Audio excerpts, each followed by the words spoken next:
Salut à tous, aujourd'hui je vais vous présenter la formule la plus connue en physique, celle d'Einstein, E égale mc2.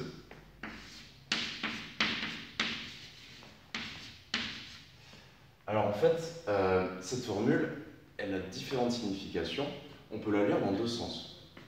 On a un premier sens comme ceci, celui qu'en général on regarde en premier, qui est en fait que l'énergie peut créer de la masse, c'est-à-dire que c'est une énergie qui est interne à la particule. Néanmoins, on peut aussi la lire dans l'autre sens, cette formule, comme ceci. Hop. Si on la lit dans ce sens-là, en fait, on se rend compte que de la masse peut créer de l'énergie en retour. Et c'est ça qu'on appelle l'équivalence masse-énergie. C'est-à-dire que, contrairement à ce qu'on vous a appris à l'école, en fait, la masse ne se conserve pas toujours. C'est-à-dire que la masse peut être perdue au profit de l'énergie ou l'énergie peut être perdue au profit de la masse. C'est ce qu'on va voir avec un exemple très simple qui est l'exemple de l'accélérateur de particules. Alors l'accélérateur de particules, par exemple, peut envoyer avec une grande énergie cinétique un électron. Cet électron, en fait, une fois qu'il a été envoyé avec une grande énergie cinétique, il va pouvoir rentrer en collision avec une autre particule qui est en fait son antimatière, qui va être le positon. Le positon, qu'est-ce que c'est en fait? C'est une particule de même masse que l'électron, mais chargée avec une charge opposée. Quand ces deux particules en fait, vont se rencontrer, on va avoir un phénomène d'annihilation.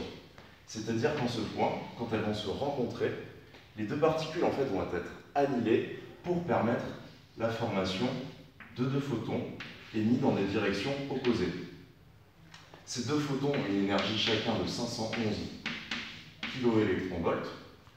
Et qu'est-ce que ça veut dire en fait? Ça veut dire qu'on a réussi à perdre la masse de nos deux particules pour au final créer de l'énergie photonique. On le remarque bien ici.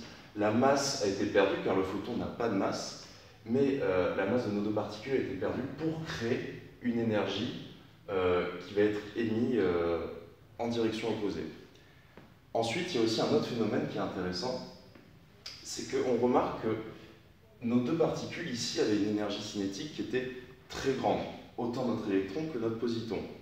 Et au cours de la réaction, ce qu'on va remarquer en fait, c'est que cette énergie cinétique ne va pas disparaître, mais va être transformée en masse avec plusieurs particules en fait qui vont être émises dans des directions aléatoires.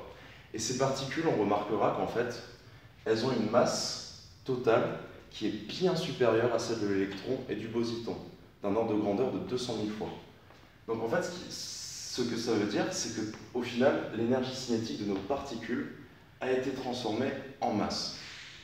Du coup, maintenant, on va prendre un exemple de cours qui est le défaut de masse. Alors en fait, le défaut de masse, qu'est-ce que c'est? Pour vous l'expliquer, je vais vous montrer quelque chose. C'est qu'on peut avoir, par exemple, des nucléons à l'état libre. Ces nucléons à l'état libre ont une masse. Et les nucléons, qu'est-ce que c'est déjà? Ce sont des protons ou des neutrons. Si jamais ces nucléons s'assemblent pour former un noyau, donc qui se retrouve à l'état lié, on remarquera en fait, quand mon état initial, donc des nucléons libres, et mon état final, des nucléons liés, formant un noyau, je vais avoir une perte de masse. Et cette perte de masse, en fait, on va l'appeler le défaut de masse, delta M. Donc en fait, pourquoi est-ce qu'on a une perte de masse entre l'état initial et l'état final de mon système? C'est juste que, comme mon système a perdu de la masse, il va pouvoir rendre disponible de l'énergie, et cette énergie, en fait, va être de l'énergie de liaison. Donc forcément, mon défaut de masse est supérieur à 0 pour que ma formule de la relativité soit égale à delta E égale delta M fois C au carré. Et en fait, delta E, qu'est-ce que c'est? C'est juste l'énergie de liaison. C'est-à-dire que la différence de masse entre mes deux états va être transformée en énergie. Du coup, merci d'avoir regardé la vidéo, et si jamais vous avez des suggestions à faire, n'hésitez pas à les mettre dans les commentaires, et bisous.